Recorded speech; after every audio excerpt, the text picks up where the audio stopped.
Yes, we are back with another one, 245 Sports. Myself, Dens, El Caps. And we got Ayomi back. Come on. Good to be back. Yeah, so you all know why we're here. You know, the biggest Of fight in the course. last decade. I remember my prediction. The biggest fight in the last decade took place last night, or the early hours of this morning. Spence Crawford. It ended up with Terence Crawford knocking out Spence in the 9th round, becoming a unified welterweight champion. Not the unified, the undisputed welterweight champion. Undisputed. Yeah. Terence Crawford is now the undisputed in welterweight, and you can add that to his 140 undisputed as well. So the first man in history to get undisputed in 2 weight classes, which is an amazing achievement. Crazy fight. Let me start by apologizing. In the last video, I said Crawford got dropped by what's his name, Gamboa, which was wrong. He got hurt by him, but he didn't get dropped. So let me just rectify that. He hasn't been dropped. The only time he nearly got dropped was against that Cavas.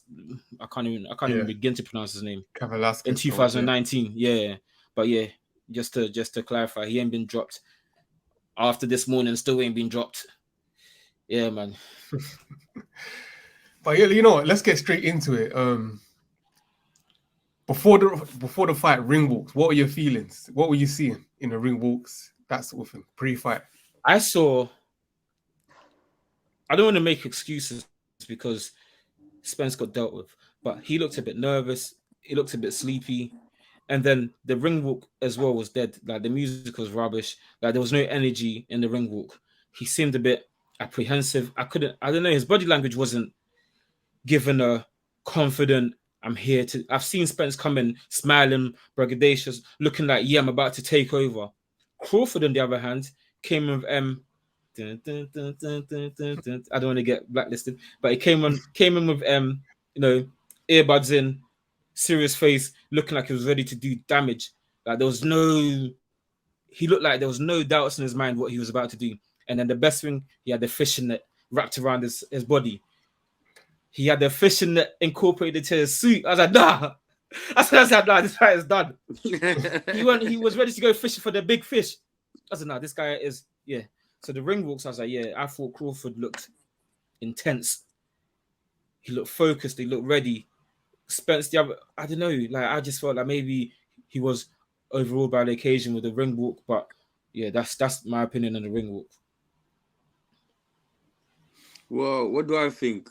Yeah, I kind of with what you're saying, Isaac. I kind of, for me, is when he was in his change room getting his hands wrapped, and then I think I don't know, is it the not promoter, who's that guy, the fellow that goes in, asks them questions and that interview them? Oh, Jim Gray? Adjudicator and all that. Yeah, I think so. And then he was asking Spence, how is he feeling? You know, I sense a bit of, obviously, everyone's nervous. Even Crawford said he's nervous. You know what I mean? It's a normal thing when you're a fighter. You're bound to, if you're not nervous, then there's something wrong with you. But I did notice with Spence, you know, although I know he was calm, but I did notice, like, is he sleeping? Like, is he awake? Kind of thing. But again, I was thinking, you know, obviously everyone's just calm and relaxed when they get in the ring and all that. The ring walk, I didn't think much of it. I love them Crawford's ring walk, you know, with the fish in it. You know what I mean? I think, to be honest, both were ready for business. You know, I was just, again, we'll get talking about that, but I was just shocked with the performance a little bit. But yeah, apart from that, I think both men were ready, to be honest. Yeah, to be honest, I woke up when it was Crawford's ring walk, so I woke up just in time. Yeah, that's all you needed to see, man. Spence's ring walk.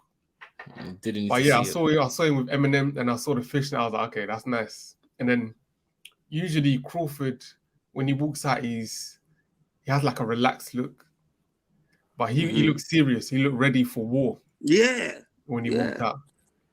But I didn't really see anything to sway me one way or the other. I think nothing out of the ordinary.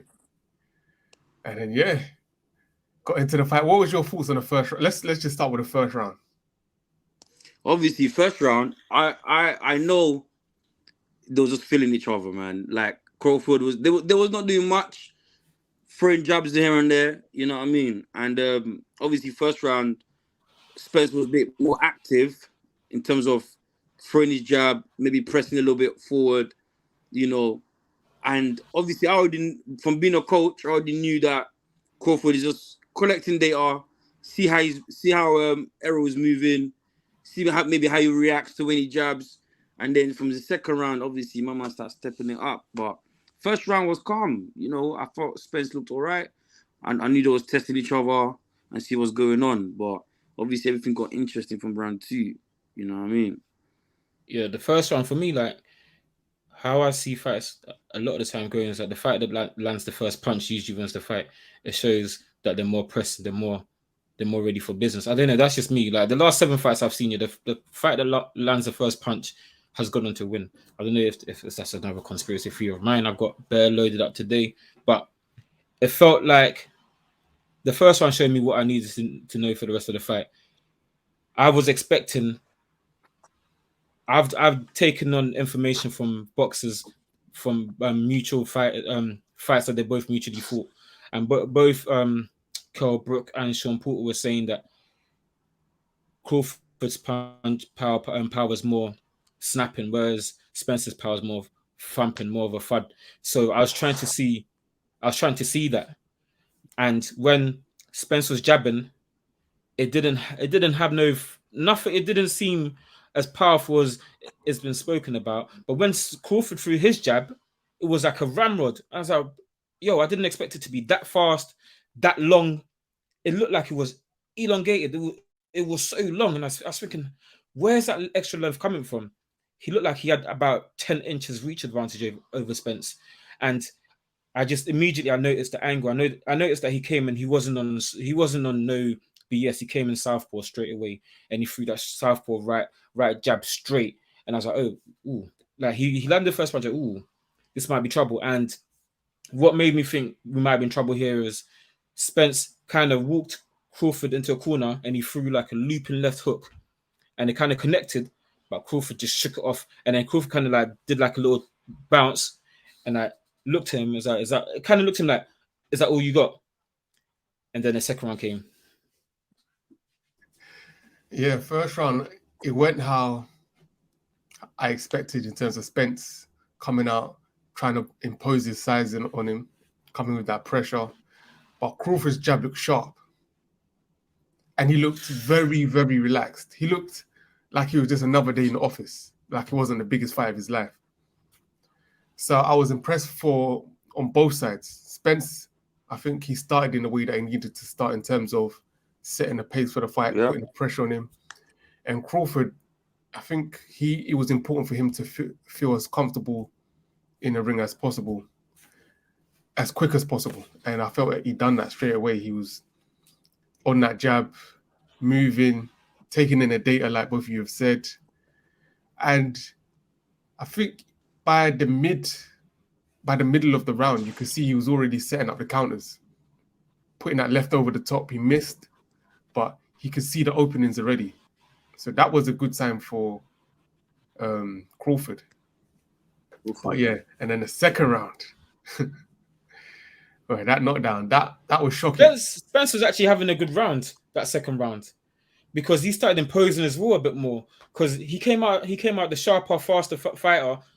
He kind of did that, worked his way into walking Crawford down a bit, and he was getting busy. And I was thinking, this is a good second round.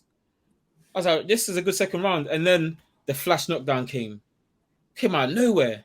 And it was a flash knockdown. It wasn't like he wasn't buzzed. It was more of a flash. He was being a bit. He wasn't his boxing IQ on the night wasn't as high as I expected. When you're fighting a switch hitter, a guy as skilled as Crawford, I expect you to be a bit more sharper and a bit more aware of your environment. When you rush in like that, I don't think. Go on.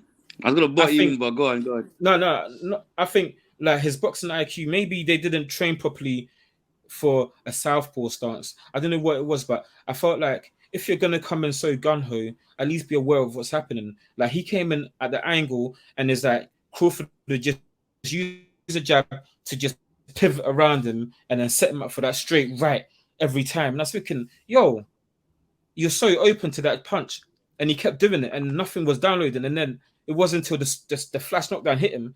I was like, bro, Crawford's been sending that shot your way 4 times already this round. It was like he wasn't digesting what Crawford was trying to tell him. Crawford was trying to tell him, bro, if you keep doing this, I'm going to touch you. And he wasn't digesting it. So I was thinking, yo, relax. Like, I know you need to be a pressure fighter, but you need to be educated pressure, not gun-ho pressure against a fighter that's skillful and can pick you apart. So I felt like there's a bit of ring IQ missing, maybe a bit of nerves, maybe a bit of I think the speed of Crawford rattled him, and the angles that Crawford is setting from rattled him, because Spence usually is educated pressure, but this pressure wasn't. It looked a bit lost.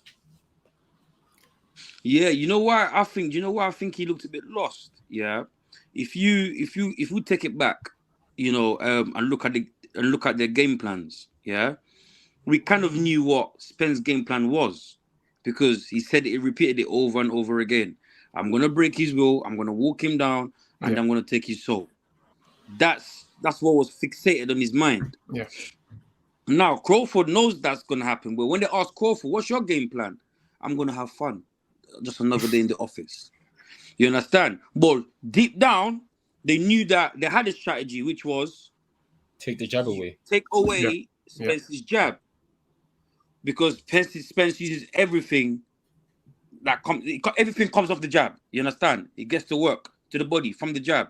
So as soon as that was taken away, then it's like, oh, whoa, like what do I do, kind of thing. You understand? And I think he kind of when he got the stiff jab in the second round, and then it was a jab, right?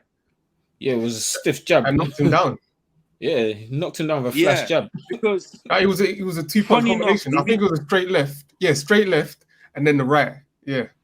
Straight left and then a straight right. So it was like a power right hand. Yeah. Power jab. Yeah. And the thing is, like with the jabs, obviously, me being a coach, I always say this to fighters, yeah. Like with the jabs, you got to switch it up. Especially when you're dealing with a pressure fighter. You gotta throw stiff jabs, so that when they're coming in, they walk into it, and when they're walking, it's like walking to a brick wall. They come in, boom. It's like, oh, they have to be cautious of coming in, and that's what I think. Spence was like, damn. Anytime I go in, I'm getting caught. I'm getting countered over the top. So he to be honest, I don't think he had any answer for it. You know what I mean? And it kind of. I think it went the other way around, where he said he was going to take Crawford's soul, but I think Crawford took his soul. You know what I mean? Crawford broke his will. Although he was pushing, I could see him trying, but I said, like I was watching with my brother, I said, bro, it's going to be done in like 4 or 5 rounds. But I knew that Spence had a heart. He felt sorry for him, and he took him out the 9th.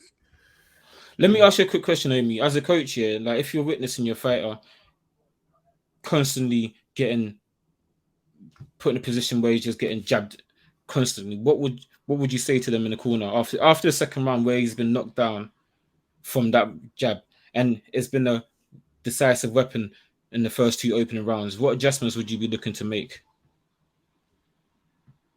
Let's get back to boxing, because there was coming, because I watched is his name Derek? Yeah, Derek James. His trainer. Yeah, Derek James. Yeah, Derek James. I watched him. I like Derek James, and he's very sound when it comes to boxing. He's not the trainer of 2022 for no reason, and he's got all the champions. You understand? But like you said, styles makes fights. You know, style makes fight, and I think they overlooked I'm going to answer your question. I think they overlooked the durability of Crawford. You understand?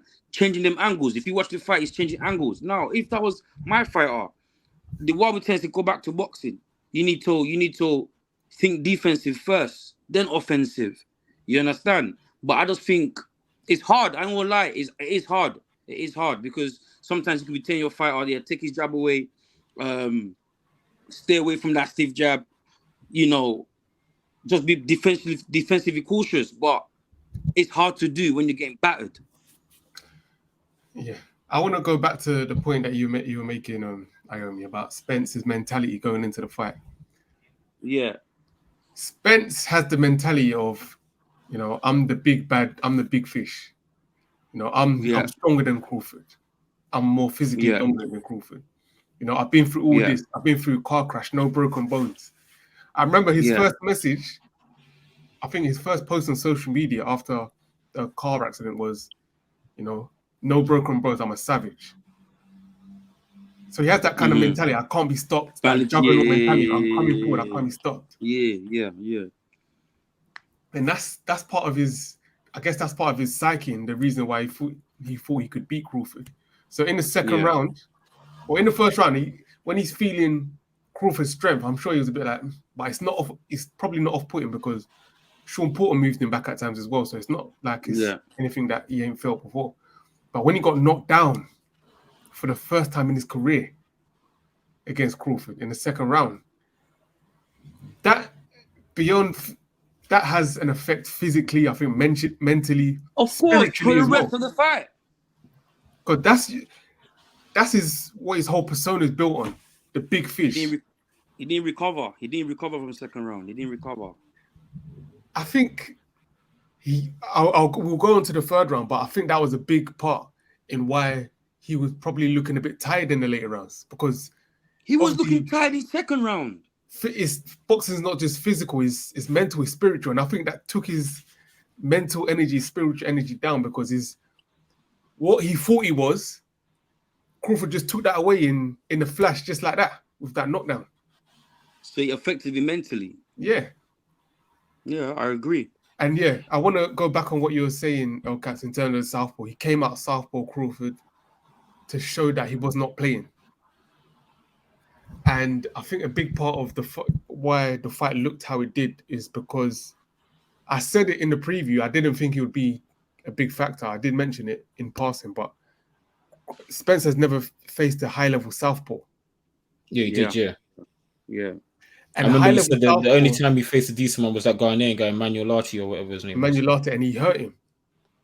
And I guess, we'll get into that later on, but I think that was a big factor in the fight, the second round. I want to get into the third round because I don't think he was over in terms of Spence, in terms of, the fight, because Spence, the way he got hurt against Ugas, and you saw the way that he came back and dominated the fight after. So I thought Spence probably thought, okay, you got me. I'm going to come back. I'm going to put it on him and try and change the momentum of the fight. I think he had a good third round. But the thing is, he came forward. He was catching Crawford with a few shots. The thing was, Crawford was taking advantage of every single mistake that he made. And he was catching him with hard shots as well. Yeah, and he was sorry to think, and even where, you know, Spence normally leans on his side and goes in. Yeah. You understand? As soon as he does that, Crawford is there, uppercut, boom, get you what's coming in, you know. But continue, sir. I'm just getting excited. that was basically it. The third round, he tried to. You saw the effort that he was making to try and change the tide of the fight, try and get back the knockdown that he received, and he did have some success. He was pushing Crawford back at times, but Crawford was just staying calm, composed, sharpshooting, and hitting him with hard counters. And I think that was where, in my eyes, the fight was won, the third round, because after you've been knocked down, you try to get back, but the same things keep on happening, and this isn't anything that you can change in the middle of a fight. But I think Crawford fights like a midfielder. He fights like that meme where Xavi's scanning the pitch and he's just scanning and passing and scanning and passing. He fights like a high-level midfielder. When you watch him fight, he's just scanning his environment. He's so calm under duress. Very calm. You would think he was in a just a good sparring session. He was so calm. Everything just looked so under his control. Like he had control of his whole environment. The ring was his, and Spence was coming into his home. That's how I felt. And every time Spence did something, Crawford never overreacted. He never got beside himself. He would just pivot ever so slightly, shift Spence with a little elbow, shift in position, boom, come with that ramrod jab every single time. And then it's like every time Spence got a bit too naughty, starts trying to pressure him, give him a little uppercut, just to let him know that, listen, you're not about that life. A little uppercut. And I said it in the preview, the uppercut is going to be an important fight, because when Spence keeps trying to come in, you need to uppercut to let him know that you can't keep bringing your head down here. It don't belong down here. Give him a little uppercut, made him bring his head up, bam, hit him the straight right. And it was just all night. And he didn't need to be pushing the tempo. He could just follow Spence. It was like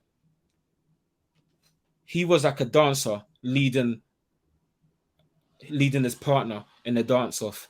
Like he was just leading Spence how he wanted the fight to go. If Spence got a bit too excited, jab him. I felt like he just dictated. And remember when Mayweather fought Mosley, and Larry Merchant said a comment when Mosley fought Mayweather, was like, Mosley's not used to fight. What happened to Mosley's like, all your life you're used to being the strongest, the fastest, the most physical fighter, and then you fight someone who's faster than you, who's more physical than you, who's stronger than you. You say to yourself, you know what, I get it. Yeah, I get it. I think that's what Spence had. I think that's what happened to Spence after the second round. He got it because speed-wise, Crawford was faster. Power-wise, Crawford was more powerful.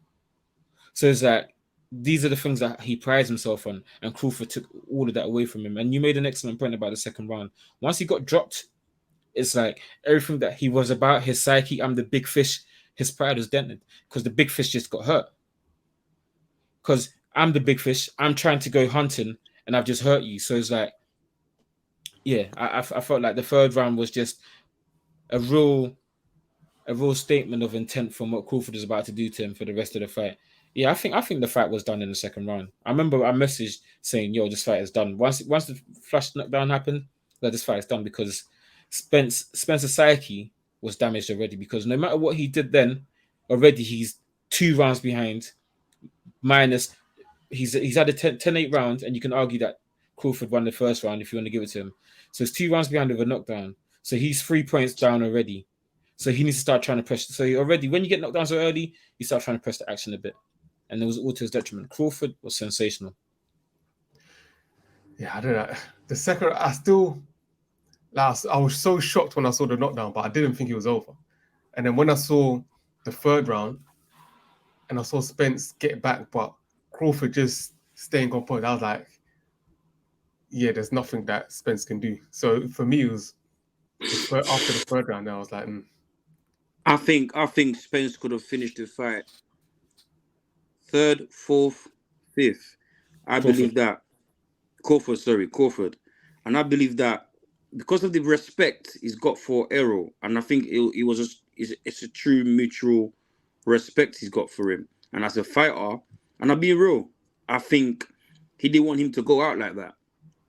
I think he had the option to press the attack more, to press the attack more. Because from the second round, I said, I was watching my brother. I said to him, yeah, this fight is done. And then he was asking me, what round do you think is going to knock him out? I said, let's see. So in the 3rd round, 4th round, I'm like, yeah, Spence he knows he's got this in the bag. He knows, but maybe he's being cautious, being careful, but he could have pressed the attack on him because, yeah, Spence was not showing any, what's the word called? Adaptability. He wasn't showing none of that. yeah, that's the thing. Like, he was showing the effort. He was showing the effort, pressing, but that's, but he's still rattled, like you said, Denz. He was still rattled mentally, because like you said, the mindset he went with was, I'm gonna kill this boy. And getting dropped in the second fight, and he's thinking what's going on. You understand? It's gone from that. I think it was too early for him to take out Spence, because if you watch this fight versus David Avanesian was he was getting some successes with the pressure. So I think he needed to season Spence up a little bit more. It wasn't ready yet, because if he started pressing the action, And Spence wasn't that hurt to start trying to press the action against him. He's still I know, alive. But if you watch it closely, Spence wasn't really landing cleanly. Yeah, but then if you press the action, you're gonna give him opportunities to land. That's cleanly. the thing, Like, he wasn't hurt enough, so he had to season a big fish, sprinkle the Omaha spice on them, and then take him out. He wasn't ready to be filleted and grilled. He was marinating the fish. Remember when you was marinating that fish at Williams Yard? Yeah, look how long it took you to marinate that thing. You had to marinate the fish, bro. Marinate the thing. Good. Yo, exactly, because you marinated the thing, and then when you was ready to fillet and to grill it, you grilled it. You grilled it well, and you chopped. Yeah, man, you had to marinate that big fish. Yeah, man. But yeah, like both of you said, yeah, there was no need for him to press it to try and stop him, because if the fight kept playing out the way that it was, he was getting picked off anyway, and he was going to slow down. And he was going to get him later on. And I think that was probably the game plan all along. Take him out in the later rounds, or pull away in the late. Yeah, one of his coaches said, the plan was to pull away in the later rounds. So yeah, just a quick one on the coaches thing. Derek James in the press conference before the fight happened, he was like, there's 4 of you and there's 1 of me, 4 versus 1. He was mocking the fact that Crawford had 4 different minds working for him versus Spence's 1 mind. That was very telling, because that 4 different minds at the end, at the post fight, Bo Mac was like, yo, this was a team effort. I couldn't have done it without him. This person brought this person brought that. So I'm just saying that, like, it makes sense that boxers kind of learn from different minds as well, because sometimes they can bring different tools that you're missing that one coach can't bring, because one coach can't bring everything to you. True. Different coaches can bring different things to your game. This coach might see something here and say, okay, cool. And that coach might not see it. That coach might not see it. So I thought it was a bit naive of Derek James to be laughing at them, saying, "No, there's 4 of you. There's only 1 of me," because that 4 of them, they did the fusion and whooped his ass. But what I know is about Derek James is, right, I believe he's a great coach. I do believe he's a great coach. Where his strength is getting these fighters mindset and mentality. You understand? And that's why I think Anthony Joshua kind of went that direction. But if you look at it in a way, he said, like what you said, El Caps, that he's having a go at these lot for having 4 coaches, but himself, he's busy. He's got all the champions. Yeah. He's got majority of champions, and to be performing at that high level. Both Charlie brothers, Ryan Garcia, Anthony Joshua, Spence, they're all fighting. They're all fighting. You understand? You feel me? So where do you have the time to really go in depth with one fighter? It's not easy. You understand? And, of course, he's been with Spence for a very long time. I understand that. And I just think that where he specializes in is in... I like his pad work. I think that pressure, constant pressure, obviously, and the pad work, I can see, obviously, them trying to catch punches, something coming back. Again, Spence said something in his... obviously post-fight, he said my timing was off, which I agree. That's what he kept saying. No, I agree. I'm sorry. As soon as the second round was started, I said this guy is gonna lose. His timing is off, because he wasn't catching Crawford. By the time he gets to Crawford is gone. He's angled off. He's countering you. You understand? So did they not spar southpaws in training camp or something? Like, why did he struggle so much? I think he's not used to counter punches like that. The thing is, like Spence, one of the reasons why Crawford was able to hit him at will, I think he landed at like a 60% rate or something stupid like that, his power punches, it's because of his hands.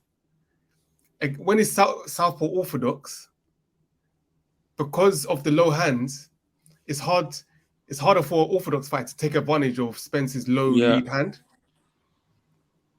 Because when he's southpaw orthodox, it's really hard to land a jab consistently.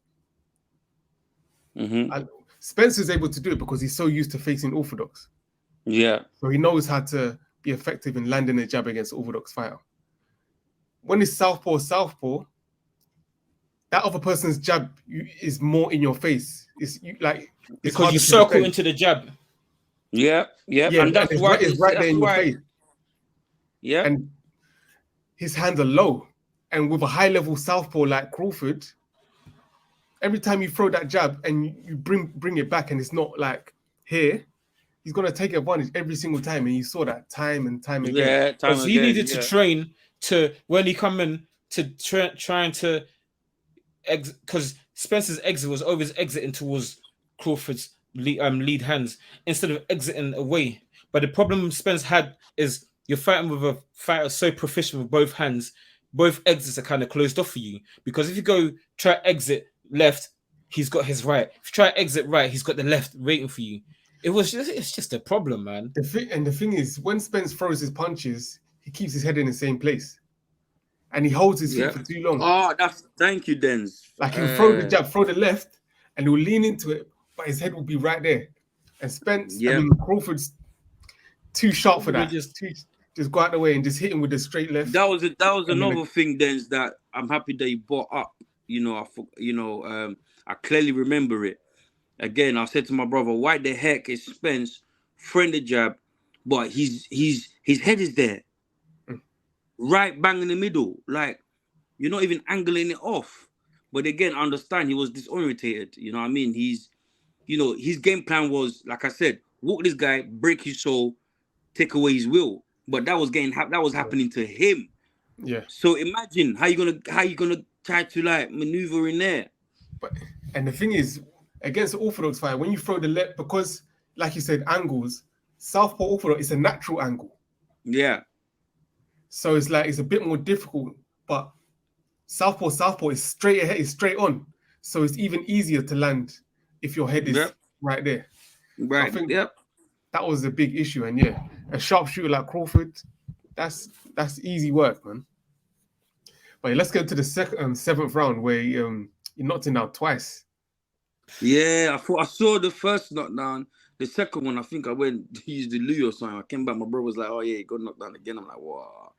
Yeah, the first then my brother was like, "Yeah, he's gonna go in this." No, go on. Go on. Like you were saying, my brother was like, "He's gonna go in the seventh." No, go on. No, my brother said he was going in the seventh, and when I came back, when I saw the ending, I saw the ending of the seventh, and I saw his face. Like I didn't even notice his face that much. I saw his face. I'm like, I thought the ref was gonna stop it. I thought they should have stopped it, but obviously, I thought Derek should have thrown in the towel. But I thought obviously they're not built like that anyway. So yeah, and I said it. I said by the 9th round, 10th round, he's gone out. Yeah, he's done. Yeah, I remember you saying, Caps, the uppercut is key, and that first knockdown in the 7th round, boy. If you saw that shot, I didn't even see the shot, but it was that same thing. Obviously, Spence was trying to get his get back because he knew he was down, so he's putting the pressure on him. His punches were kind of reckless, so you saw Crawford on the ropes, put the jab in and tried to hit the left, but his head was right there. His face, right there. And then Crawford came with that sharp little, it was like half uppercut, half hook, and I didn't even see it at the time. I thought he slipped, but it was so quick. Nah, yeah, sharp. Yeah. But the thing is, the 6th round, I thought Spence actually did all right in the 6th. I felt like he was starting to recompose himself a little bit, starting to apply. I felt like he was applying a bit more educated pressure.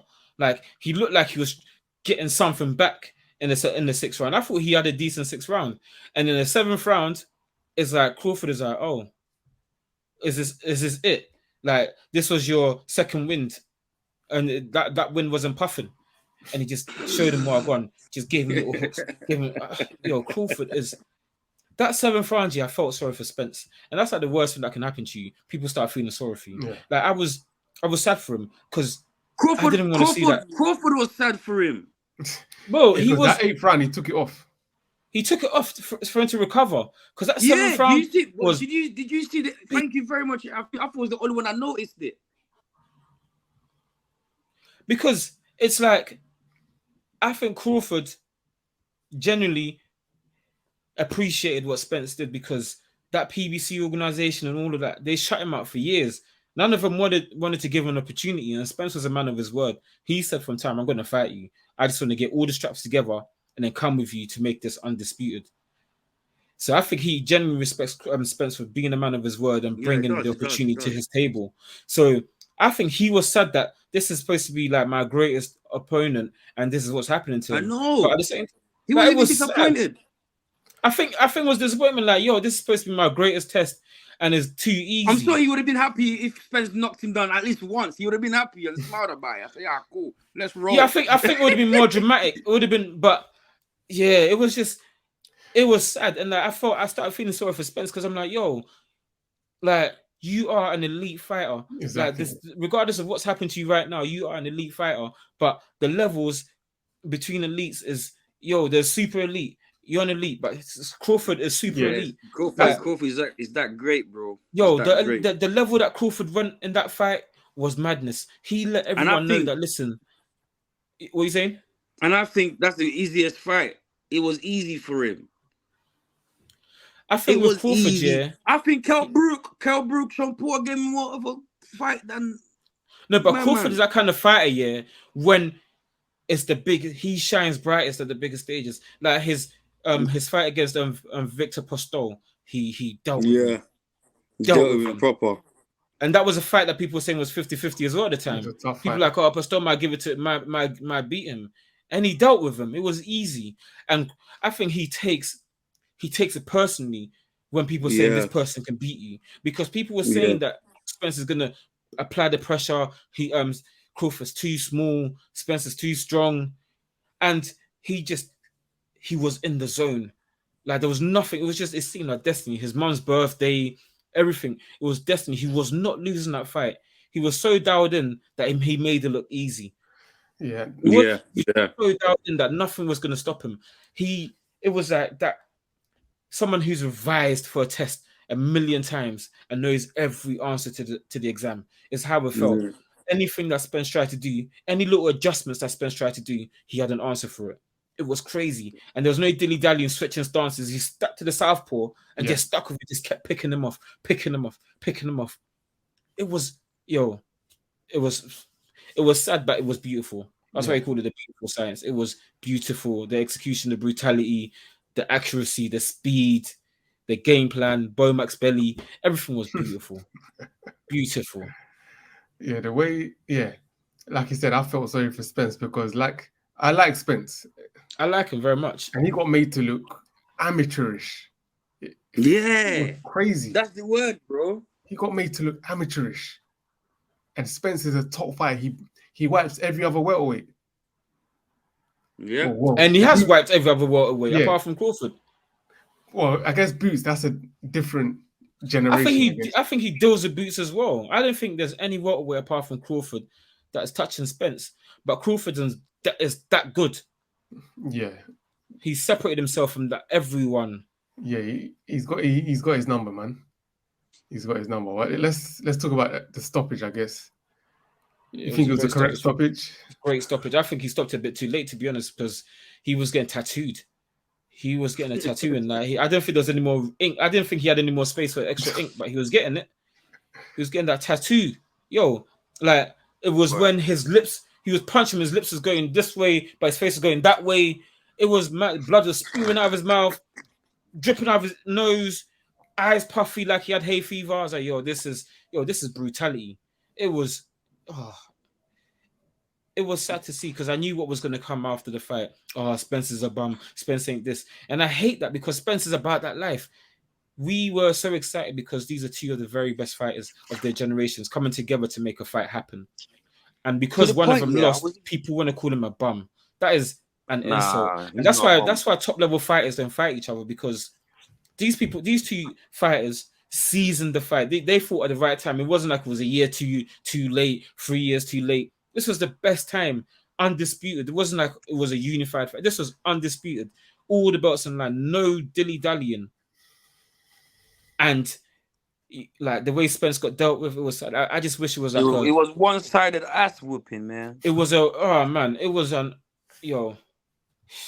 Like I was saying, like if at least like if it was a war where Spence got dropped, Crawford got dropped, Spence got dropped again, Crawford got dropped, then they'll be like, yeah, that's a fight that even in the rematch, I think Crawford is gonna have his number anyways. I think Yeah. Spence is gonna do a lot better. A lot better. You understand? He's been in the ring. I don't He's even gonna know.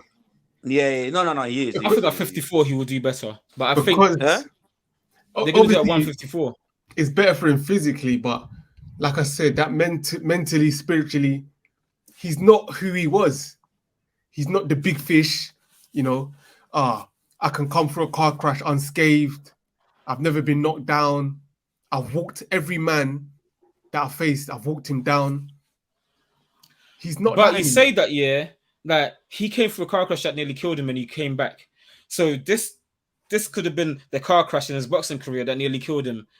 So what if he comes back 154? I'm not saying the result's going to be any different, but I'm not going to write someone like Spence off because he's proven the ability to come back from the worst, from the most dire situations. And at 154, he'll be stronger, he'll be less weight drained. But what I saw last night didn't tell me that Spence can do anything about it. If it was 168, 160, whatever weight class, I can't see the result being any different. Maybe Spence Crawford will has give his a better number, performance. Man. Yeah, it's like Joshua and Usyk. Yeah, you can have a better performance, but someone just has your number. Yeah, his Just number, has your number. man. That's it. He dialed that number and it rang. Fury. If Wilder has to face Fury 500 times, it's gonna be the same result. Same result. And then three times. Remember Wilder did better against Fury in the last fight. I was actually impressed with Wilder's. And he still got knocked out. Still got knocked out. But the thing is, got his number, man. The only reason was because of Wilder's power. Wilder's power is a game changer. Spence's power is not a game changer in terms of like a one-punch knockout type power. He doesn't have that against Crawford. I would want to see the rematch at 154 just to see if Spence brings anything different. If Spence can be the Spence who I think he is. Because for me, I love Spence. I think he's a sensational fighter, but he got dealt with by a better fighter. I would want to see that fight just because I want to see at 154. That's basically it. I just want to see that fight at 154 and see how Spence does at that weight class. I just don't see him, man. You can't overcome that skill gap. I don't believe so, but I think for me, I just want Spence to give a better performance than account of himself than that performance last night. I want it to be a close. I still think Crawford will deal with him, but I think Spence will give us a better showing so that people can say that, you know what, yeah, Crawford's got your number, but you are a dog. Because right now people are trying to put dirt on his name, like, oh, he's a bum. Like, Spence is far from a bum. Any other fighter gets dealt with by Spence. Crawford is just that good. Yeah.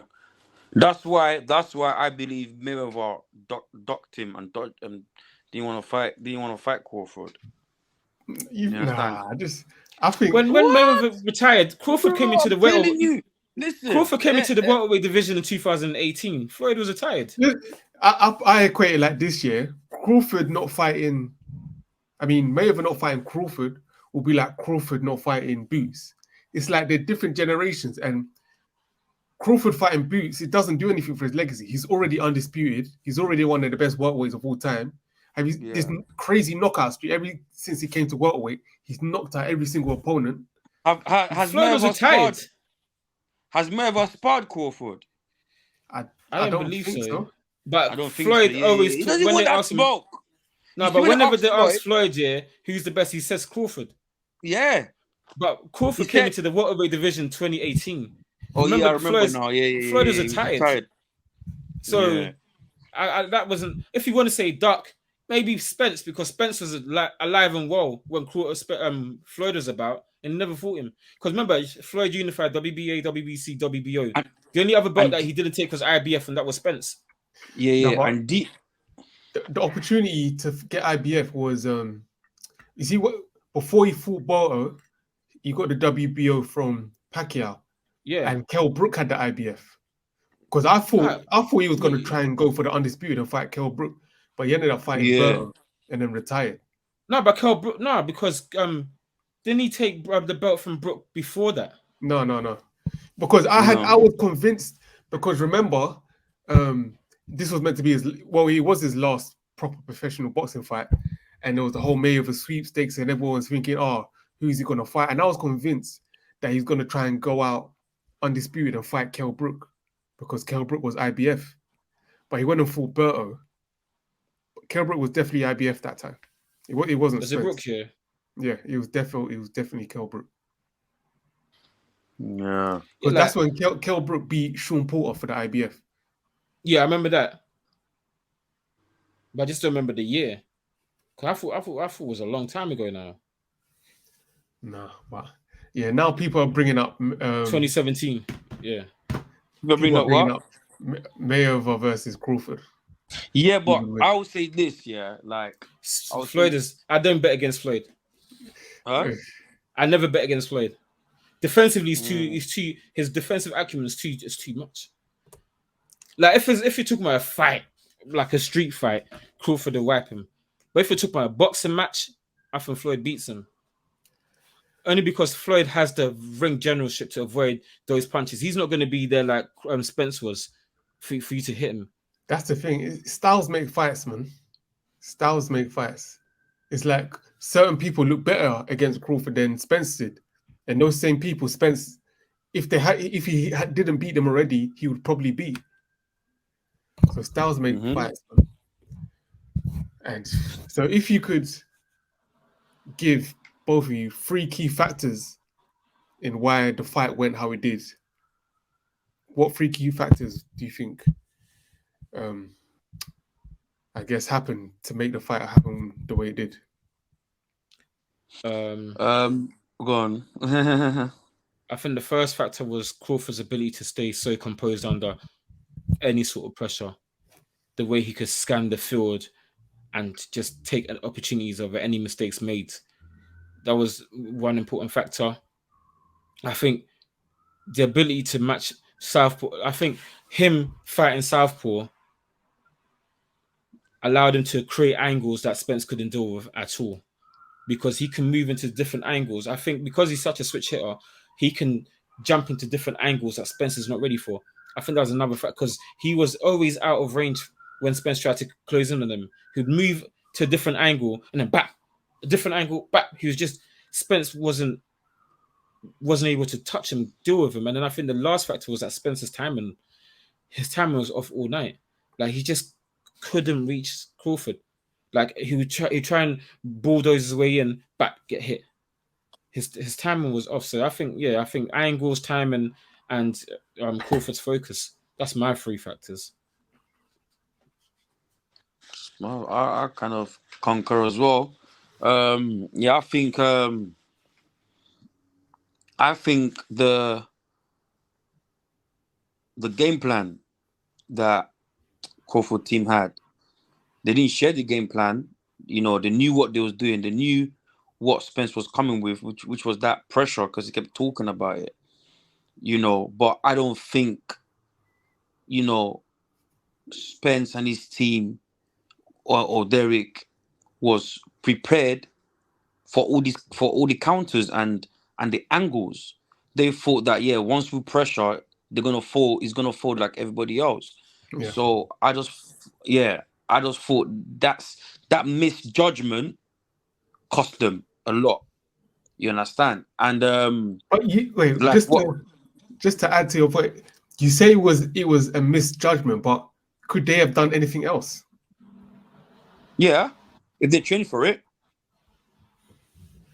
Okay. Because look, Spence could have gone in there and he could have been like, oh, yeah, I'm gonna walk down this guy. But this came and in camp, obviously, I don't know if he can outbox Crawford, but if a bit of boxing, a bit of brawling, back to boxing, I just think that they thought that Crawford was gonna fold just like everybody else. And I thought that, I'll give an example. Look at when Mayweather faced Zab Judah, yeah? And again, Zab Judah was a lefty, yeah? And at that time, it was like, oh my God, like, everyone was like, speed. Zab Judah is good. Or speed and everything, right? And Judah was actually winning. Yeah. He was actually winning.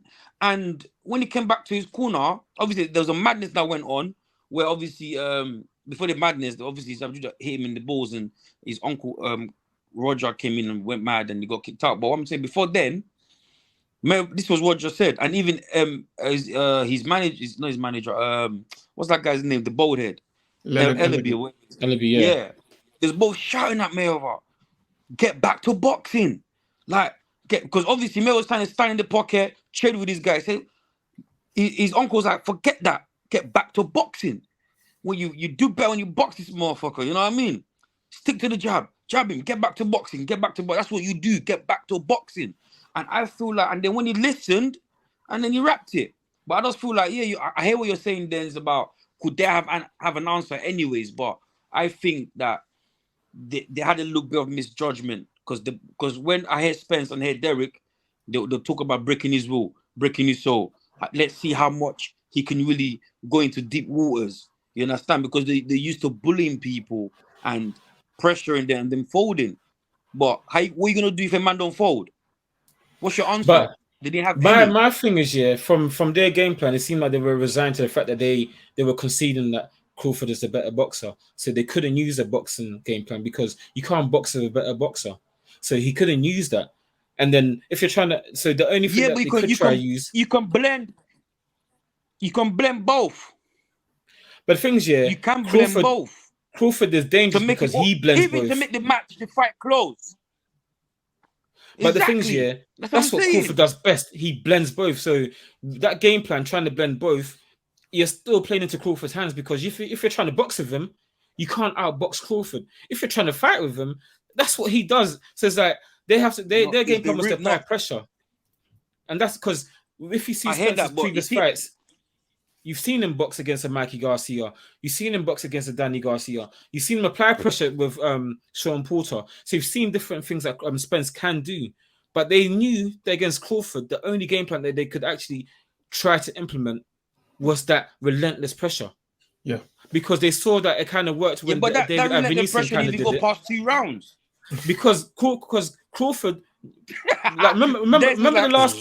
Because remember the last thing that we did, and I said, all Crawford has to train for is that relentless pressure. Whereas Spence has to train for the different angles that Crawford can bring. So he knows what I'm training for. All I'm training is that I know what Spence is going to bring. Spence's one and only game plan is pressure.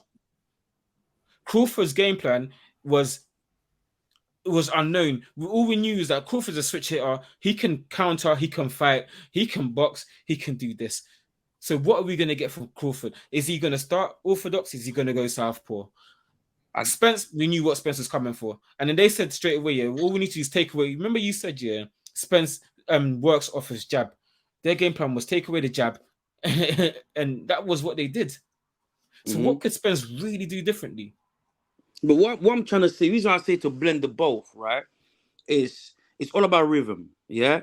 Like, Crawford was in his rhythm, you understand? It's all about rhythm. So for me, is that if Spence gonna come out brawling and boxing, I think it will confuse Crawford. Not confused, but it will take it off his rhythm a little bit.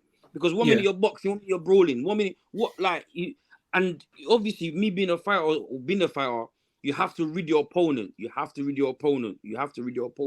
So if your opponent is unpredictable, which I believe Crawford is. Crawford is just unpredictable. We know he can box, but we don't know what angle he's gonna come from. You don't even know if he's gonna. You understand that unpredictability, has helped him so far in his career. My thing is, my counter is that I said it earlier. When the first 2 rounds, Spence immediately saw that this guy's faster, this guy's stronger. So that unpredictability and trying to box someone is. Remember Floyd versus Mosley. When Mosley saw that Floyd was faster, stronger, he's like, yo, I ain't got nothing else. Yeah, but watch it. I'm happy. No. I'm happy you brought that up because watch it now. Yeah, after Floyd he brought Mayweather. What did Mayweather do? Wait. What did Mayweather do? It up. But mate, but in this But in this case, yeah, To boxing him. fight. But that's the thing. Mayweather was the superior boxer in that fight. In this fight, Crawford's the superior boxer. So you can't be the less skilled boxer trying to box the more skilled boxer. So, and then the thing is, yeah, I'm the less skilled boxer. He's more skilled than me, and then I'm now seeing that he's faster than me and he's stronger than me. My only thing is, I have to pressure this guy, because if I try to box him, when you box, what do you go with? Your jab sets. You use your jab to start trying to put you in position. What was whipping Spencer's arse all night? Their jab. He couldn't get around that jab. But that's what I'm saying. Yeah. But this is one. Go on, then. That's the thing. Whatever the game plan, Crawford's going to take advantage of the mistakes that you make. Of course. And he was too sharp. Like, whether you brawl, he's going to take advantage of the mistakes when you're brawling. When you box, he's going to take advantage anyway. So that's what I'm saying. Yeah. Either way. But Spence went in one-dimensional. You never know till you try. Because I'm trying to say, I hate and I agree with you. Either way, Crawford's going to capitalize on it. But I don't think it would have been a breeze. Because it was a breeze. But that's the thing. You're just delaying it. It would have been a breeze. Spence tried to box him in round 4. He tried to do a bit of boxing in that round, and it still didn't pan out well for him. He tried to switch it up a little bit, and even at one point he tried to get back on. He tried to bounce on his feet and run around. He tried to hit and run. He tried to box. Derrick James was like, move away from the jab. Create angles. He kept telling him, move away from the jab. Move, pivot from the jab. And it's just, you pivot from the jab, and then Crawford to create another angle to throw that jab. That's what I'm saying. I wouldn't move away from the jab. I would counter the jab, man. But it's hard to counter. It's hard to counter that jab when the jab is longer and faster. And Spence, how do you counter that? He's not really a counter puncher like that. He's not going to counter. That's what I'm saying. This is why I go back to my point. It doesn't matter if Crawford is an elite boxer. You understand? Me teaching fighters. Even yesterday, one of my guys had a bout in your call in London. Won anyways. We got two knockdowns. Thanks, man. You understand? And again, I hear what you're saying, but my thing is, in their camp, I'm just deep in it now. They was not prepared for all these counters. All they cared about was breaking this guy down and not preparing for defensively. You understand? Yeah. But if I was Derrick James, I would have done a bit of boxing, prepare for the counters. How want to, okay, if he's obviously they didn't know he was coming with a jab like that. You understand? But even to adapting it in the fight, okay, he's got a stiff jab. You understand? You need to take it away. You can't just I need to tell a fighter how to take it away. You can't say take the jab away. Always an elite fighter, but you got to remember, fighters in the ring. He's all disorientated. He's thinking, oh my god, oh my days. Okay, I need to box. Okay, what do I need to do? There's a lot going on. And I think from that second round, Spence never recovered mentally. He was in the fight, but he never recovered mentally. And I think that they should have mixed it up with the boxing and brawling. I think they would have had more of a success rate than it looking so piss easy for Crawford. That's what I'm saying. When do you think Spence became stubborn after he got knocked down? Because Derrick James is saying to him, your movement, you keep moving into the jab, move the opposite direction away from the jab. So your point about they're not telling him what to do to avoid the jab. He was saying move in the opposite direction away from the jab. Move away. Did you game plan for that though? Did you train for that? You can't. Yeah, but if you're not trained for that, then all of a sudden you're telling me some information that we haven't even worked with. But the thing is, when the thing is in the post fight, when they asked him, was you surprised by his jab? Spence said, no, I expected it. So they knew what it was. So if you expected something, you see, sometimes you can talk with ego. And the thing is, after you had your soul snatch, you expected it. So because if you said I didn't expect it, but you said I expected it, so it's worse that you expected it and it still harmed you. How can you expect something that still gets you like that? I'm expecting a car crash and I still crash. Bro, all I'm saying is I agree with you. I understand what you're saying, but if they'd have put that work in, how they put in the work in with that pressure thing, they should have analyzed the counters, and that's me as a coach. I'm a counter puncher, anyways. When I was fighting, James I always Toney. think eh? James Toney. Wow, I remember James Toney, that James time he Toney. gave me one in the gym. I was like, Yeah, I love James Toney. He's one of my greatest fighters of all time. Yeah, like I just believe that even my guy when we had the fight yesterday, he's big, he's strong, he's solid. You understand? He's not as good with the footwork. You know what I mean? There's a lot to improve on the footwork when it comes to the hand speed, strength. Just hunting somebody down and breaking them and hurting them, he's good at. But what did I do? I said, you know what? We're working on something else. I'm not working on your strength. You understand? I need you moving. I need you changing angles. I need that jab elusive. I need it sharp. You understand? And then after he's got that, then we'll go to your strength. Then we'll blend it. And then you got 2 knockdowns. Could have stopped the guy. But I just take it easy, enjoy yourself. You know what I mean? So, like, I understand what you're saying, what Den's saying about in the fight. Obviously, in the fight, you're elite. You know what I mean? You're elite fighter. So if a coach said, take away the jab. But if you haven't practiced it and so much is going on in the round, in the fight, you haven't practiced it, you're gonna come out and they'll first bang, you're gonna get in your eye. That instruction is gone. Exactly.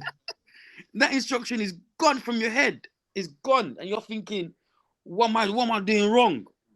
And you can't even remember what your coach has just told you a few minutes ago. Step to the right, step to the left, or step to the right. Come away from the jab. That's why I think they will do better. Now they're in the ring, they will do better. They will train and plan for those counters. But I know it's still not going to be enough. You know what I mean? It's still not going to be enough. You understand? So, but I just felt like they should have prepared for that a little bit more. Crawford and his team, hats off to them. They didn't talk about their game plan. He was calm, cool, collected. I'm going to have fun when I get in there. It's just another day in the office. But he knew exactly from the first bell to the second round, the way I see how calm he was, composed. I said, yeah, the guy, he prepared for this. So, trust me, they prepared for the pressure. Yeah, man. So, let's talk about what's next for both fighters. Woof. Starting with Crawford. Crawford he doesn't need a rematch. He's shown, for me, after that fight, because before that fight, I said Spence was going to win. I said it was going to be a very close fight, and I wouldn't be surprised if either guys won. But gun to my head, that's a Spence. How wrong I was. I shed a tear for Spence, I ain't gonna lie. I would love to see him go fight Jamal Charlie, take his belts as well, because when he got the second knockdown in the 7th round, he turned around and was talking to him. It's like, look what I'm doing to your boy. You're next. And I want to see it happen 3 times undisputed. That'd be lovely. Crazy. I think that'd be a crazy achievement. When you go, what is it? 154. 154. Yeah. That's Jamal Charlo. So he's undisputed. So who's got all the belts? Who's got all the belts in that? Jamal Charlo. He's got all the belts. He's got all the belts. He's undisputed. Oh my gosh! And Crawford's coming, so I'd love to see that fight because I believe Crawford will deal with him. Crawford is a boogeyman. That's a boogeyman. I'd love to see him go there, take the belts from him as well. Three times undisputed, bro. 3 times, because the 2 times. Yeah, you have to put him down as the best fight of all time. You can't even say, "Oh, Robinson." You have to no. You can't. No, Sugar Ray Robinson is untouched. He is the greatest of all time. Every man in the game. Sugar Ray Robinson. No, even Mayweather says the same thing. Nobody can touch Ray, man. Sugar Ray Robinson is untouchable. He's the best ever. But Crawford, you have to put him in that conversation as an all-time great.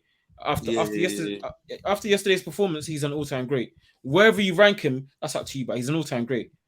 Yeah. But he needs to. I think that's an easy undisputed victory right there for him, because I didn't think Jamal Charlo is that good anyways. I think Crawford is a far better fighter than Jamal Charlo. So who's Canelo fighting against? Sorry. He's fighting Jamal. You're the same guy? Yeah, same guy, yeah. He's going up, was it 2 divisions or to fight Canelo? Yeah. Is he going to come back down to 154 though? Yeah. So I don't think his belt's on the line, but Canelo's belt's on the line. Okay. So if he comes back down to 154, that was like remember Kell Brook went up to fight at GGG, and his belts were still cool when he came back down to 147. Yeah. I think that's what's happening here. So once he gets a taste from Canelo, he come back down, get a taste from Crawford too. No, he's gonna. Hopefully, it comes through, but he might dodge it. He might try. I don't see that fight. I don't see that. Yeah, that's what I'm saying. I don't think Jamel PB Charlo. Yeah, the one thing about him, yeah, he. Let me finish this point, yeah, and then you said PBC. That's another point. The next thing, in terms of what's next for Spence, if I'm Spence, I'm gonna jump in a rematch of Crawford anytime. Spence needs to be active now. That defeat was damaging. He needs to get. I know he doesn't believe in tune-up fights. He needs to get into the ring, work off some different. Because right now, I fear that Crawford's skill set makes Spence a bit too predictable. It makes Spence a bit too one-dimensional. That's because of Crawford's skill set, not because Spence is one-dimensional. But what Crawford brings to the table forces Spence to be one-dimensional. I think he needs to take up a tune-up fight to prepare himself and to try and practice different things. Maybe even try to practice going orthodox to try and create different stances or create different angles. It's difficult, but something. So I think that's what Spence should do next. And then maybe like early start of 2024, take the rematch and get beaten up again. I was going to say this about PBC and Top Rank. Top Rank's talent ID is mad because every time PBC go over and fight Top Rank, they get whooped. They get dealt with. Remember, Mayweather was formerly Top Rank. De La Hoya. Crawford. Was De La Hoya Top Rank before he left? I'm not sure. I don't know if it was Top Rank, but I'm sure he worked with Bob Arum and then he did Golden Boy afterwards. Yeah. Correct me if I'm wrong, but I don't know. But current generation Crawford, Shakur, Inoue. Let's talk about Inoue. Bad guy. Second on the pound for pound list. The way he dealt with Fulton, fantastic. Beautiful. But yeah, PBC's fighters, it feels like they've been ducking Top Rank, and every time they go fight Top Rank, they get dealt with. So we need to give Top Rank their credit, man. Their talent ID is crazy. They always sign these crazy generational fighters because they got Lomachenko, they got Shakur, they got Crawford, they had Crawford, so there's something about their talent. Come on, Bob Arum has been in the game for so long, man. Bob Arum, he might be a bit annoying, but his talent ID is crazy. He doesn't promote them properly, but he sees talent. I tell you this, it was only me and Bob Arum that guessed the prediction for Wilder and Fury for the second fight. Yeah. Fury Top Rank. Huh? Fury's Top Rank as well. Exactly. That's what I'm saying. So, he said it. Bob Arum said it. He said Fury's gonna knock out Wilder in the 7th round, and I'm gonna bet on it. I think you actually bet on it. Their talent ID is crazy. So that's one thing I want to give them a shout out for because every time they've recruited a fighter, that fighter more times becomes something special. It's crazy how they scout.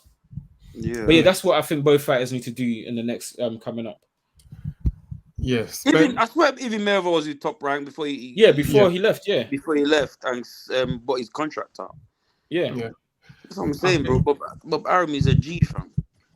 Crawford, he should either stay at 147 and then do like a homecoming fight in Nebraska. His hometown, Why not? Undisputed, coming home, fight. I don't think he probably won't fight Boots, but fight a Keith Thurman in front of your people at home. Yeah. Either do that or move to 154 and try and fight Jamel Charlo. PBC, I don't think PBC will allow that to happen. No, PBC, Crawford's eating them. They want to keep the belts in-house, and they'll do their best to keep the belts in-house. I think that was part of the reason why the fight wasn't made earlier on. Exactly. Because they want to try and do their best to keep all the belts within PBC. That's just business. It's unfortunate that these things happen, but it is what it is. So it's going to be difficult, especially after Charlo fights Canelo. and I don't see him coming out on top. So I see Jermell Charlo losing, Then and coming then back down. coming back down. I just don't see him coming back down straight away to fight Crawford. I just don't see it happening. Nah. So I don't know. Crawford's gonna be chasing him, but he's gonna be. Yeah, but Don't I don't watch, think man. Jermell Charlo's scared necessarily. I just think Nah. Al Heyman and PBC, they won't allow it to happen. They're not gonna let all their belts just go away like that. Yeah. Because PBC, they've got a lot of good fighters at 54 and 47. So they'll try and keep it in house, like I said. Spence needs to move up to 54 ASAP. No more 147. He can try and chase the rematch if he wants, but I think it's the same result. I think he should fight 1 or 2 fights at 54. Wait till the belts come open at 54 and then challenge for a title if they get split up, or challenge for the undisputed if it's available. Yeah. But if he goes challenging for undisputed, he's gonna have to fight his stablemate. I think he's fine with that. I think he already knew that, and I think he's fine with challenging Jermell. I don't know how it works in terms of training camps.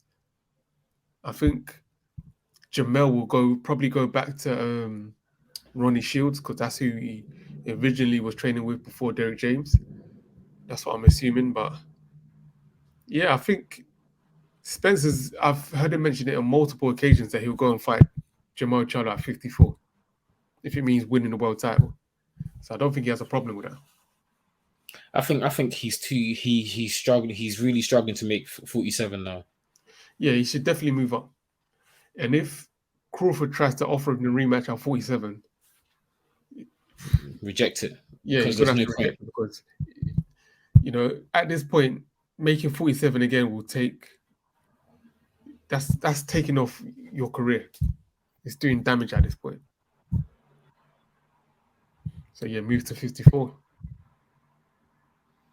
Yeah, it's what I saw was just, in my wildest imagination, I never saw the fight playing out how it did.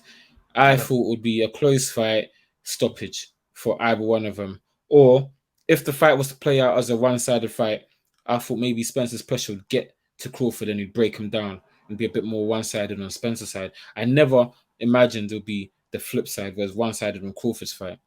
And that was against my better judgment, because usually I always go for the more skilled boxer. Usually I would say the skills pay bills, but again, for some reason I was just hypnotized by Spence. But yeah, I never imagined what I saw. I never imagined it. So that was, yeah, man. But look, I whilst they're doing the press conference before the fight, I was watching majority of all the fights, and like you were saying, El Caps, Spence is not a mook. He's not somebody, who he should be at the top, above elite boxers, because what he does it very well. You understand? And he's beating people and he's taking their belts. You understand? But I think he needs to start looking at, even if he's gonna go up, say okay, he doesn't fight Crawford now, he's gonna go up. He needs to look at, and them up, they're not exactly, they're tough, bro. You understand? They're tough, bro. You understand? And he needs to look at now. Okay, Crawford has dealt with me. I can't just walk down fighters. I need to make adjustments. Exactly. So they need to start thinking of that. I was making a joke with my brother. I said, if Anthony was in that fight, would he be thinking he's in the wrong camp? Because where? Anthony definitely called Bomac like, yo. I need you train him, bro.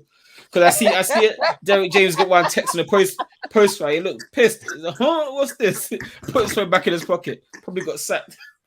Oh my gosh.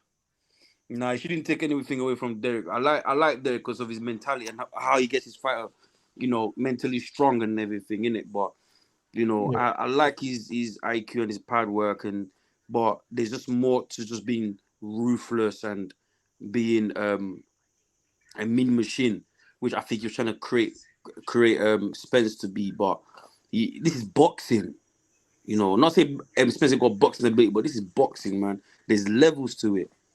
And that's why I take upon myself as a coach. You know, I study customer, study some few coaches. It's deep and there's so much depth into it. And that's what Crawford's team, that's what they do. That's why they got like 3-4 coaches. Because like you said, El Caps, everyone is looking at everything. All right, if he moves to the right, he's open there. Oh, no, mind that foot. You understand? Every little positioning. And he showed in the fight. And I think that what's next for Crawford should be, there's no point in rematching my man. He's going to beat him again. Go up and kill, what's his name? Is it Jamal? Yeah, Yeah, Jamil. Chano. Or go to, like you said, go to your hometown. Just have a little walk around fight just to stay active. You know, you know what I mean? Just stay active. And I think Spence should fight Crawford again. I think that he needs to go back, train, implement some new things, come and try it out, and then he will know. Then he will know after facing him again. Then you know how to move. Look at Wilder. Wilder's accepted. Like, look, I lost against Fury 3 times. It doesn't matter, or twice. It doesn't matter. He's still fighting. He wants to fight Ruiz next, and I think Ruiz will kill him, but he's still fighting. You know what I mean? I guess before we wrap up, I just want to say, all the critics of Derek James, people are saying, he's a shit coach. People are saying, he's brilliant. Stop that talk, man. Stop that talk. Because before the fight, you weren't saying it. Before the fight, he was the fight of the year. He's got all these fighters. He's got the best stable in the game. Errol Spence is a killer. He's the big fish. And because of one fight... But all his fighters are killers. All his fighters are killers. Ennis, he's a killer. All them man, them are killers. Exactly. So I want to say, stop that talk. But any final thoughts? Well, officially, Jerome Boots Ennis is now Crawford's IBF mandatory challenger. But it looks like Crawford's gonna Boots. Okay. For the IBF, but it looks like Crawford's gonna abdicate the belts and go 154. So when he does it with the belts, what happens to the belts? Someone can challenge for it. They challenge for it, yeah. So whoever's mandatory for the different organizations fight for those belts. So it'll be Boots versus Stanionis or something for the IBF, and then Virgil Ortiz will probably fight for the WBC. You know they love their Spanish man them. So it become fingers crossed, man. But I just want to shout out to Crawford and Spence for making this fight happen. And Spence to make the fight happen, yeah. Shout out to Inoue and Fulton as well, because that fight was good. Inoue dealt with him. And talking of undisputed, remember, Inoue is undisputed at Bantam. He's unified at Super Bantam, and he's fighting Tapalis later on this year for undisputed. So he might be on the verge of becoming 2 times undisputed as well. He's the second best. He's the second best in the world. Shout out to him, but like I was saying, Terence Crawford is the best fighter in the world right now. Yeah. After what they did to Spence. Shout out to Spence. Yeah, like I said, shout out to both of them for making the fight happen. Shout out to both of them for being classy before the fight and after the fight. It's good to see them embrace. Yeah, man. It was a shocking fight. I did pick Crawford to win, but I didn't think I didn't think it was going to be that easy. Yep. I picked Spence, and I was completely wrong. And I'm sad for Spence, but I'm happy for Crawford because they're both fantastic guys, fantastic fighters. They're both good for the sport of boxing. They both said they'd make it happen, and they did. And all of us, we didn't have to wait till it was 3 years too late or 1 year too late. This was the perfect time. Both of them in their prime, and the better man won. Crawford is just so fantastic. Spence is a fantastic fighter, and I still believe Spence washes any other fighter bar Crawford. So apart from Crawford, sometimes someone just has your number. Crawford will dial that number and it will ring Spence every single time. It's like he just has that number. But people shouldn't be calling Spence a bum, saying this and that, because Spence is not a bum. Yeah, Spence is about that life. Even for him to step into the ring, I still rate him. I still rank Spence in my pound for pound. People removed him because he lost, but I think Spence better than Charlo. Yeah. See, I should have bet. I would have won a lot of money. Oh my god! Yeah, I tried to bet, but my Bet365 account wasn't working. I tried to put a double on Inoue and Crawford.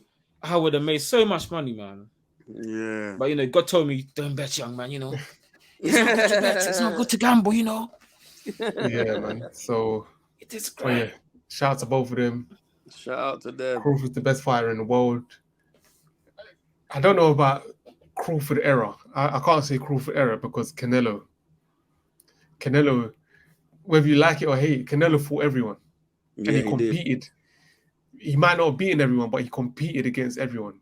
The best of the best. So, But Canelo's kind of had his era. He's kind of, it feels like he's coming to the end of his era. So the new Crawford might have an era for 2 years. But yeah, it's not really Crawford era, but until it is because right now Would you he's the best. say that? Okay, let me ask you a question. I know we got to go, but would you say that if Canelo beat Pivot, If we beat him, if Canelo beat Pivot, would you say that is end of his era? nah, that's a good question. No. All right. Yeah, you just be the 168 champion. So no, he fought him at light heavy. Sorry. Yeah, light heavy. Because remember, Canelo is still undisputed at super middleweight. Yeah, exactly.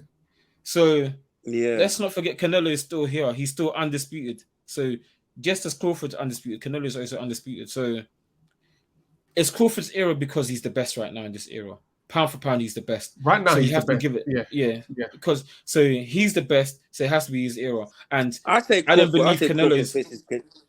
I think Crawford should face Canelo. Nah, man. Wait, Canelo is too big. 154. Canelo can't melt down to 54. He hasn't fought 54 since he fought Floyd. Is he that big though? Is he not that big? Massive. No, do you know what? Right. Do you know what's crazy? Yeah, Canelo, I think he started his professional career at what, 14 or 15. He was fighting at welterweight, and he was fighting at 140 at 15. Yeah, Floyd Mayweather. He's a big youth. Floyd Mayweather fought at 140 like 6 years in his career. Yeah. So Canelo's a big boy, man. He's big. He's too big for Crawford. Okay. He's probably going to be too. And I think Canelo is skilled as well. People going at Canelo. Canelo is skilled. He's a boxer as well. He's a counter puncher. So that would be. I think that's. Canelo is too big for Crawford. I think Canelo would actually stop Crawford in that fight if they were to fight. He's too big. Yeah. Nah, I don't think he'll stop Crawford because he ain't got the engine. You know how Canelo likes to take. But Canelo's got that. Yeah. Canelo's got that detonator. Yeah. Canelo has that detonator. Remember what happened to Amir Khan? He was did it. No, but he's not gonna make. You know, Amir Khan makes so many mistakes. Crawford don't make. I know, but Amir Khan makes so many mistakes. Crawford don't make those mistakes, man. Yeah, but the thing is, like when you come up from 47 to go fight a middleweight, there's weight classes for a reason. Yeah, there's weight class for a reason. Canelo, it's about that life. That's why I think Pivot was just too heavy for him, bro. I don't think there was a size. I think Pivot was just too skilled. He just boxed him. He boxed him, man. But anyways, we'll leave that for another discussion. Yeah. But quick question. So what do you think the next super fight is, or what it should be, or the next dream fight that everyone's obviously we've got Devontae and Ryan that happened. We've got Errol Spence and Crawford that just happened. What should be next? What should the people see? I want to see Haney Shakur. That's it. I agree. Haney don't want it. Haney cut. He's gone to what is it? But Shakur stuck on him on Twitter today, and he's like, "Yo, I'm going to deal with Pro Grayson. I'm going to come back to 135 and deal with you." So maybe he's going to take that 140 belt and then come back and fight Shakur. But I don't think he's going to like what he's coming back down for. I don't know. I don't think that fight will happen right now. But I think that's one of the biggest fights in boxing. And to be honest, you know what? This fight will always be one of the biggest fights. Anthony Joshua versus Deontay Wilder. Yeah. If that fight happens, I think that's one of the biggest fights in boxing. Hopefully it does. Yeah. No, because it's a big fight, but that fight isn't a true 50. That fight is a 90-10. 90% to Wilder, 10% to AJ. It's not in terms of Wilder will kill AJ. I would have Wilder knocking out AJ, but in terms of visibility and a fight of big magnitude that could get that would bring a lot of eyes on the sport. I think that's the Wilder AJ. But I think AJ, the AJ that fought Klitschko would do well against Wilder. But after that, AJ, he's too nice. He's Bro, too nice. I don't He's a even want to lovely get started guy. on AJ, bro. I don't want AJ to fight Wilder. I want AJ No, to not fight Wilder because hey, Dens, we need to be doing this weekly, bro. Like we need to be just because, well, I bro. don't want Wilder to fight AJ because if Wilder hits him, because Wilder said it himself, you need to be perfect for 12 rounds. I need to be perfect for 2 seconds. And AJ can't be perfect for 12 rounds. So Wilder's going to catch him. And when Wilder catches him, he's going to knock the Oluwafemi out of him. It's true. No, it's true. It's true. It'll be I don't want to see AJ go like that. As skilled as Tyson Fury is, he still got caught. Touched. And he went down. Yeah. He went down every time. And AJ is not that. He hasn't got that chin. He hasn't got that chin like Fury. It's not like that. And that chin will crumble. Yo. I don't want to see that for AJ. I love the guy. I respect him highly. I don't want to see AJ go down like that because people laugh at him. He might get brain damage from it. I want to see. I don't know if the weight would allow it, but I want to see Lomachenko versus Devontae. Oh. Nah, man, he's too big, man. It's like, you know what I hate? Oh, we got to wrap up, but you know what I hate? Tank versus Inoue shouts. Yeah, stop it. He beat your boy, yeah? He beat your boy. Just firm it, man. Why are you trying to get a bigger bully to come and deal with him? To fight. Yeah. You said your boy he was dealt going with to beat Fulton. him, and he didn't beat him. He got dismantled. Firm it. Take it. Yeah, Trying to Inoue get is sensational. Devontae Davis. Come on, man. Is He's too big for it. sensational. I want to see Davis Shakur. That would be a fight as well. That's an interesting one. Davis Shakur would be a fantastic fight. What Devontae versus Shakur? Yeah, Haney Shakur, Haney Davis, all of them. Any one of them variations. I know me too. I'm losing. Lomachenko Shakur. I want to see Theo, but Theo is 140 now, so he might be too heavy. But I want to see Theo fight Tank or Haney or Shakur. I want to see that. Like, let's make these happen. Like, but this year, 2023 has been a fantastic year for boxing. We've seen a lot of great fights. We still got AJ versus Wyatt to come. I wouldn't be surprised if Wyatt knocks out AJ. To be honest, no. Wyatt is washed, man. He's washed, but AJ's. The thing is, Wyatt's the kind of fighter he can get up for AJ because he doesn't like AJ. Yeah, but he ain't got. And then AJ. Wyatt is too many injuries. Yeah, man. He fights that too heavy of a weight as well. But the thing with AJ is too tentative now. And that's why that fight is intriguing because AJ's become the AJ that destroyed Dylan is not there no more. He's become very tentative. He's trying to box. He thinks too much. Why is fading? He's a fading force. But you know what? He can get himself up for AJ. See, this is the problem. But this is it though. This is it.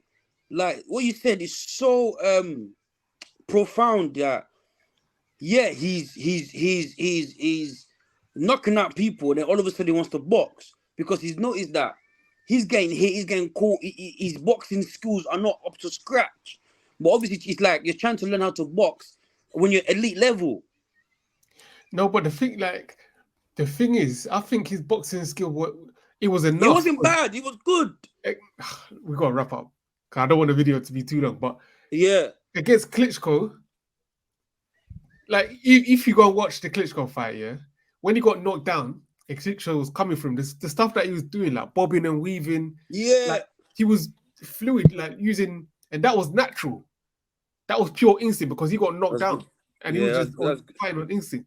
So that showed that, like they were trying to get him to be a boxer, but if you just get him to use his natural athleticism, that's where his strength lies. I don't think that it was a trainer's fault. I think AJ is not meant to be. I think he's someone who can fight, but he's not meant to be. Because when AJ finally got touched, he didn't like it. And then his very next fight against Takam, he started trying to switch it up, trying to be a boxer. Or was it Parker? Was it Parker? Yeah. One of them. He started trying to be a boxer instead of being a killer. So AJ doesn't like being touched. So you can't really blame the trainer for that. He just didn't want to be touched. He didn't want to be touched. Yeah, man. But, so he's trying to find ways to not be touched. So there's to make some. We need to get some topics every week or every other 2 weeks, man. Because it's interesting. I love talking about boxing. Boxing, one of my favorite sports. So yeah, we can link up next week. When you get the time, you should come down and just train with man. Yeah, man, because I haven't trained in time. I can't even lie. So I'm gonna be rusty. No, it's cool.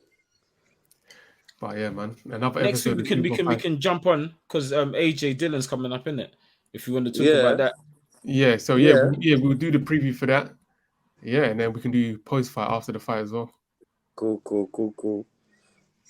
But yeah, man, another episode of 245 Sports. Let us know what you think in the comments, if you agree or disagree.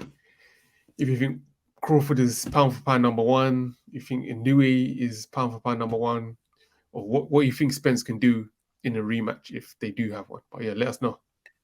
And or if yeah, you man, think we're out. Usyk's pound for pound number one.